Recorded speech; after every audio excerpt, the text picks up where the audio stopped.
हम लेखक कितने फ़नी लोग होते हैं ना, हम गुस्से में बोलते नहीं, हम लिख देते हैं। कंटेंट क्यों छोड़े भाई, है ना? कंटेंट नहीं छोड़ते हम। एग्जैजरेट नहीं करी, सच बता रही हूँ। मैं 8 महीनों से इस दिन का इंतज़ार कर रही थी, क्योंकि मुझे ऐसा लगता है कि कुछ चीज़ों का इंतज़ार करना और उसका मुकम्मल भी हो जाना हमें एहसास दिलाता है कि कायनात ना खूबसूरत चीज़ें करती रहती है। वो खूबसूरत चीज़ें करती रहती है। सब्र करके देखो तो जनाब, अपने हाथों से सारा काम करके छोड़ के तो देखो जनाब, ज़िंदगी खुद प्रूव करने आएगी कि ज़िंदगी फेयर प्ले करती है। ऐसा मैंने सीखा है। तो 22 साल की हूँ और मेरा ऐसा मानना है कि जो भी लोग 2000 के बाद पैदा हुए ना, वो निहायती कंजूस होते हैं। सच में, क्योंकि ना तो वो प्यार देते हैं और ना ही वो प्यार लेते हैं। वो प्यार को सब्जी वाले का धनिया समझते हैं कि भाई साहब थोड़ा फ्री में दे देना, हमें थोड़ी तो ज़रूरत है, मगर हम पैसे नहीं देंगे और एफर्ट भी नहीं डालेंगे। Also, we as generation, don't you think we Gen Zs highly rely on second chances? हमें ऐसा लगता है कि जो भी चीज़ पहली बार में ठीक नहीं हुई, वो फिर दोबारा लौट के ठीक करी जा सकती है। ऐसा हमें लगता है, और शायद उसे भी लगता था, जो मेरे दिल को तोड़कर इस शख्स को शायर बना गया। तो इसलिए मैंने लिखा था उन सारे लोगों के लिए जो पहले ज़िंदगी से खुद चले जाते, फिर दोबारा लौटने की बात करते हैं, कि तुम ना लौट जाना, कि तुम ना लौट जाना, पर फिर मुड़कर वापस मत आना। तुम्हें मेरी कमी काटेगी, इसका अंदाज़ा तो पहले दिन से था, कि मेरी जैसी कहाँ मिलेगी, तुम जैसे हो उसी से इश्क कर बैठेगी। कि मेरी जैसी कहाँ मिलेगी, तुम जैसे हो उसी से इश्क कर बैठेगी। वक्त ना हसीन चीज़ है, वक्त ना हसीन चीज़ है, किस्मत की लकीर जैसी तेज़ है। पलटता देखा है काफ़ी बार, उसने भुलवा दिया है तुम्हें मेरे यार। उन ज़ख्मों में भी अब मलहम लग गए हैं, तुम्हारे आना होने में अब दिन भी आराम से कटते हैं। पीछे जाने से शायद कायनात रोक रही है, कुछ तो है जो इस दिल को खबर दे रही है, कि तुम्हें एक बार जाने देने की मेरे में क्षमता तो थी, कि तुम्हें एक बार जाने देने की मेरे में क्षमता तो थी, मगर हमारी कहानी को फिर से दोहराने की अब मेरे में हिम्मत नहीं बची। अब मेरे में हिम्मत नहीं बची। नहीं बचती ना हिम्मत कभी कभी। कुछ लोग हमारी ज़िंदगी में आते हैं और वो इतनी एनर्जी लेके चले जाते हैं कि फिर उस सिचुएशन में रहने की हमारे पास हिम्मत नहीं बचती, हमारे पास क्षमता नहीं रहती। और मैंने ये समझा है कि प्यार का भी बहुत अजीब दस्तूर होता है। प्यार का इतना अजीब दस्तूर होता है भाई साहब, जब तक प्यार की आदत ना लगे तब तक गाड़ी ठीक चलती है। जैसे ही प्यार की आदत लग जाती है, वैसे ही इश्क को ग्रांटेड ले लिया जाता है। मेरी दादी भी कहती थी कि जब कुछ मीठा बनाए ना खाने में, तो ज़रूरत से थोड़ा कम बनाना चाहिए, वो ज़्यादा स्वादिष्ट लगता है। जैसे प्यार का भी तो चले जाने के बाद और रिश्तों का भी तो टूट जाने के बाद हमें ज़्यादा समझ आता है। अब किसी का चले जाना में क्यों याद दिलाता है कि उनका होना थोड़ा बेहतर था, उनके होते हुए कभी क्यों नहीं समझ आ सकता है। मैं अक्सर सोचती हूँ, कुछ लोग हमें छोड़ देते और कुछ को हम। ये ज़िंदगी कमबख्त एक सर्कल है, और आशिकी का मतलब भी एक यात्रा है, जहाँ पे हर आशिक दौड़ता उन्हीं के पीछे जो उन्हें छोड़ के बढ़ जाता आगे है। इसलिए मैंने भी लिखा था उन सारे आशिकों के लिए जो मुझे छोड़ के बढ़ गए आगे, कि किससे कहूँ कैसे कहूँ। ध्यान से सुनिएगा, कि किससे कहूँ कैसे कहूँ, कि याद आते तुम बहुत हो। माना कि तुम थे तो ज़्यादा कदर करी नहीं मैंने, इस प्यार की आदत में बिगड़ गए हम थोड़े। माना कि तुम थे तो ज़्यादा कदर करी नहीं मैंने, इस प्यार की आदत में बिगड़ गए हम थोड़े। मगर मुसाफिर बन के भी देख लिया, मगर मुसाफिर बन के भी देख लिया मैंने, हर किसी में तुम्हें ढूंढना भी सीख लिया।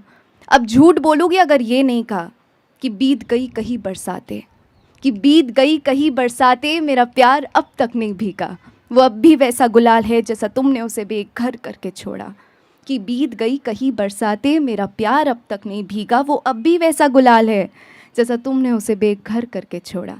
अब किससे कहूँ कैसे कहूँ, तुम ये बताओ कि बहुत याद आते हो।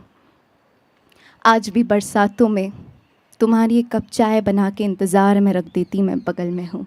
आज भी बरसातों में तुम्हारी एक कप चाय बनाकर इंतज़ार में रख देती मैं बगल में हूँ। मुझे ऐसा लगता है कि ये जो फीलिंग होती है ना, किसी के चले जाना, रिश्ता टूट जाना, ये जो दर्द होता है, ये सिर्फ और सिर्फ रोमांटिक रिलेशनशिप में नहीं होता, मगर ये हर उस टूटे रिश्ते में होता है जहाँ समझौते खूब थे और बिना चाहे टूट गए। अब टूटी दोस्ती देख लो। As I am growing older I am realising कि दोस्ती भी निभाना बहुत डिफ़िकल्ट हो गया है। हम सब वक्त के साथ इतने बदल जाते, उसी बदलाव में क्या खाते हैं, क्या पीते हैं, क्या पहनते हैं, वो इतना बदल जाता है कि उसी बदलाव में कोई दोस्त हमारे साथ रहे वो बहुत रेयर होता है। कितना रेयर होता है ना। मेरी भी एक बेस्ट फ्रेंड थी कॉलेज में, और जब आप नए शहर में जाके कॉलेज में ऐसे वो करते हो, आप रहते हो, और उस शहर में जब आप अपने दोस्त बनाते हो तो वो सिर्फ दोस्त नहीं रहते, वो हमारे ख़ानदान बन जाते हैं। तो मेरी भी वो जो दोस्त थी ना, वो मेरी ख़ानदान बन गई थी। मुझे इतना घमंड था उस यारी पे, मुझे ऐसा लगता था कि चाहे ज़िंदगी में कुछ भी हो जाए ये मुझे छोड़ के कभी नहीं जाएगी, क्योंकि ये मेरी जिगरी है, ये मेरी अपनी है। मगर जिस दिन वो मुझे छोड़ के गई ना, उस दिन उसने मुझे बिना कहे ये समझा दिया कि रिश्ते टूट जाते अगर हम उनकी देखभाल कर नहीं पाते।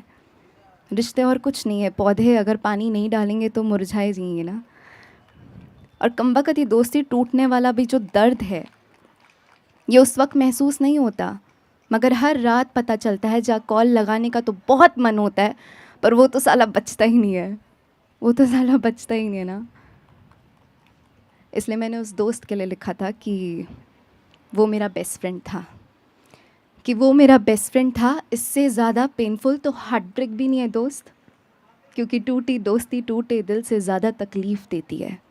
क्योंकि टूटे दिल का मलहम जो था मेरा दोस्त, नए शहर में जाके उसने सबको पराया और अपने आप को अपना मनवाया। साथ खाना, साथ रोना, साथ हंसना, अपनों से भी ज़्यादा अपना लगने लगा। मगर जब ज़ख्म अपने दे जाते हैं ना, तो उनकी टूटी फूटी हंसी खौफ देती है, उनके टूटे फूटे वादे याद रह जाते हैं। वो मेरा बेस्ट फ्रेंड बोलने की आदत में था शब्द लगाना अभी भी भूल जाती हूँ। वो मेरा बेस्ट फ्रेंड था, याद करती रहती हूँ।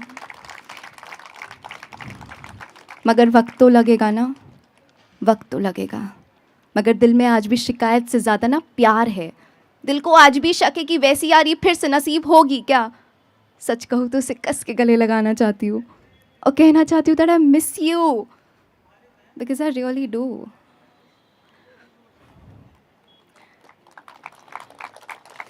ज़िंदगी भर में हम सब ज़िंदगी भर में कितने रिश्ते तोड़ देते हैं ना, बिना ये जाने कि ज़िंदगी कितनी छोटी है, बिना ये पहचाने कि ज़िंदगी कितनी छोटी है। और शायद जितना हम जीते उतना ऊपर वाला भी हमें कहीं ना कहीं समझाता रहता है कि बहुत कम वक्त है तुम्हारे पास यहाँ, इसलिए जितने भी शिकवे है, उम्मीद है, भरोसा है, नफ़रत है, वो सब यही रह जाना है, सब पीछे छूट जाना है। और बचेंगे तो बस कुछ नहीं, वो कुछ पल जिन्हें सोचते सोचते हम रात को सो जाएंगे। वो बस कुछ यादें जिन्हें हम याद करके मुस्कुराएंगे। और यादें कितनी खूबसूरत होती है, ये जानना हो तो किसी बुज़ुर्ग से ज़िंदगी के बारे में पूछ के देख लेना। कहते यादों की अहमियत अक्सर बढ़ जाती है समय ख़त्म होते वक्त, मगर अगर अभी भी जवान हो ना तुम और समय बचा हो तुम्हारे पास, मुझे लग रहा है सबके पास है समय काफ़ी, तो ये ज़रूर सुन लेना।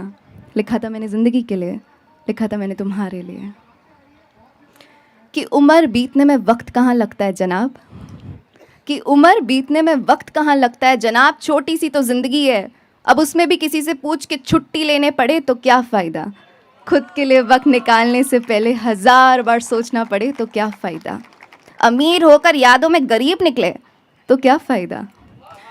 फ़ायदा क्या है ये बताओ, किसी और से अगर हम कंट्रोल होने लगे तो ऐसी ज़िंदगी का मकसद बताओ। खुल के जो हंसा नहीं सके उन दोस्तों का क्या फ़ायदा, प्यार में जो हद पार कर नहीं सके उस इश्क का क्या फ़ायदा, उस दौलत का क्या फ़ायदा जो अपनों के कभी काम नहीं आ पाया, उन सपनों का क्या फ़ायदा जो हमें जगा नहीं सका, जिस छत के नीचे सुकून ना मिले उस घर का क्या फ़ायदा, जिनके कंधों पे हम रो ना सके उस रिश्तों का क्या फ़ायदा। क्योंकि उम्र बीतने में वक्त कहाँ लगता है जनाब, क्योंकि उम्र बीतने में वक्त कहाँ लगता है जनाब, छोटी सी तो ज़िंदगी है, अब उसमें भी कमबख्त हैप्पी एंडिंग ही ना मिले तो क्या फ़ायदा, तो क्या फ़ायदा।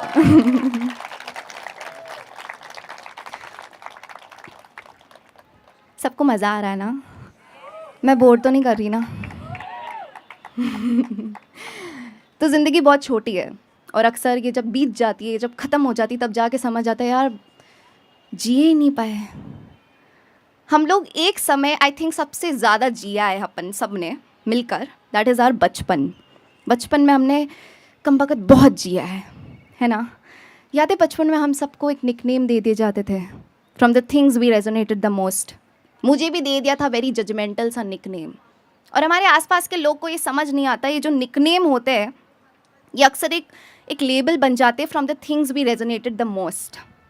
अब जैसे मोटू, गोलू, गबरू, चाहे बचपन से लेके आज तक में बेचारे कितने भी पतले हो जाए, वो आज तक सबकॉन्शियसली ये सोचेंगे कि वो मोटे हैं, क्योंकि हर शादी में उन्हें बुलाया जाता है, मोटू थाली लेकर आना। दादी जी उसने